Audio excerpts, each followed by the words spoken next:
Welcome to episode 42 of our series on the surnames of Appalachia and the American South. Let me say up front that today's show features a minor rant session by yours truly. Before we do that though, I want to thank those of you who have subscribed to the channel and who regularly watch the show. Still, I've had a spate of trolls in recent weeks. While some folks have offered some constructive feedback, others have been quite mean. I work hard to make sure that I'm telling you what a respectable literature has to say about a name's origin and meaning. Being human, I have the capacity to be wrong on occasion, and I can certainly leave out spelling variations from time to time. I might even fail to mention a famous person that some of you think is more famous than the person I mention in the segment. This should go without saying, but I'm compelled to do it anyway. I have my own knowledge and experiences just as you do, so I trust that you can appreciate that we have different kernels of knowledge rattling around in our heads. The show is, after all, called The Vanntage Point, not Johnny or Lucy's Point.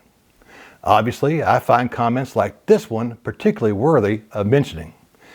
This person wrote, "The only Anderson that I ever knew was from Scandinavia." That implied condemnation is based on a sample of one. Anderson, spelt with a SEN suffix, is Scandinavian. The SON suffix places it in Scotland and Northern England. People can and often do change the spelling of a name. Here's an example of a comment from someone who thinks that their name is the only important one out there across the landscape in Appalachia and the South. Here's a comment from DS. "I was somewhat surprised that my surname, Davenport, wasn't mentioned. I've been trying to find my roots for a long time." Well, I can appreciate that, and I feel for you, DS, but Davenport was covered in episode 28. To help people like DS, I maintain a catalog that chronicles when and in what episode each surname is covered. Here's another one that gets to me right in the heart, and here it goes. "Can you put the names in the description so I can decide if I want to watch it?" I'm not a professional genealogist, folks. I'm putting a lot of history and geography in these videos. My goal is to show people how much history affects our regional and personal histories.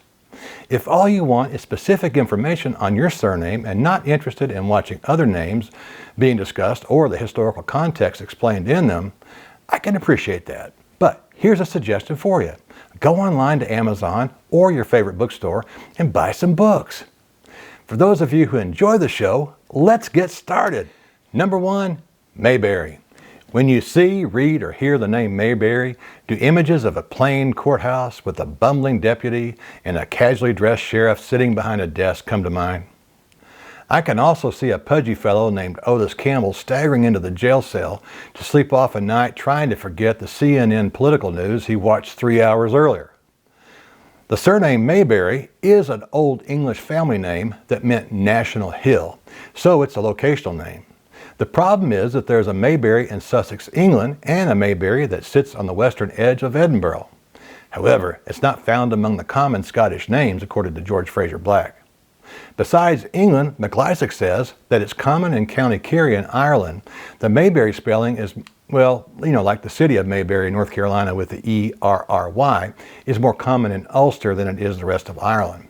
In either case, MacLeisic calls Mayberry an English surname. I'm comfortable with MacLeisic's decision, but that doesn't mean that Americans named Mayberry don't have some Irish culture in them. Number 2, Martin. If you're my age, you might think of Dean Martin when you hear or read this name. I do, but I also fondly remember one of the elders at Grenada Presbyterian Church in Grenada, Mississippi. He was also my accountant when I was a professor at Delta State. You might not know that Dean Martin's real name was Dino Paul Crocetti. He was an Appalachian boy of Italian descent from Steubenville, Ohio, that Don Rickles used to like to have a lot of fun with. While Martin might sound British, it's linguistically Anglo-French Latin. It was introduced into the Isles by Norman soldiers who accompanied William the Conqueror in 1066. In effect, it's linguistically an English name, but it's also Old French. It was derived from the Latin Martinus. Besides England, it's also found in Ireland and Scotland. It's the 41st most common surname in Wales.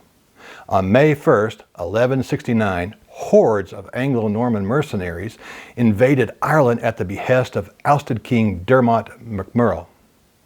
In just a few weeks, MacMurrough was back on the coveted throne, and many of those mercenaries stayed behind, and some of them, with the name Martin, and others as well, took up housekeeping in Western Ireland, thus becoming one of the famous 14 tribes of Galway.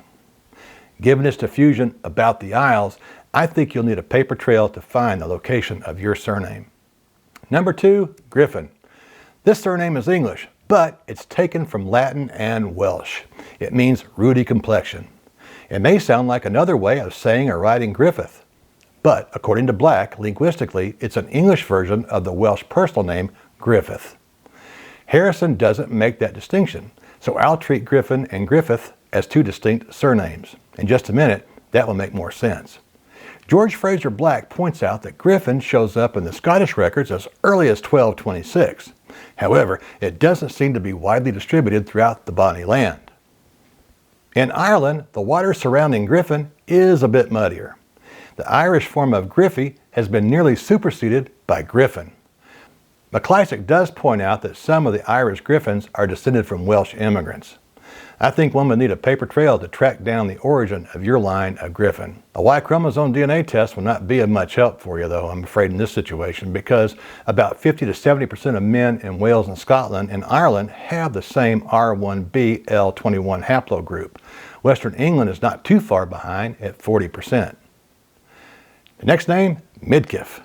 This surname is a classic example of an Americanized form of a Germanic surname. Its original German spelling was Midkiff, which means middle buyer or broker. It's not found in my surname books from the Isles, so Midkiff folk must have come straight from the continent to America. Because Texas and its hill country were popular destination points for about 7,000 German immigrants between 1844 and 1847, about the time of the Irish migration because of the potato famine, it's not too surprising to see that there is a wee village named Midkiff in Upton County, Texas. While Midkiff is an Americanized surname, it has linguistic and cultural roots in Germany. I'm more than comfortable in calling Midkiff a German-American surname. Next up, Adams.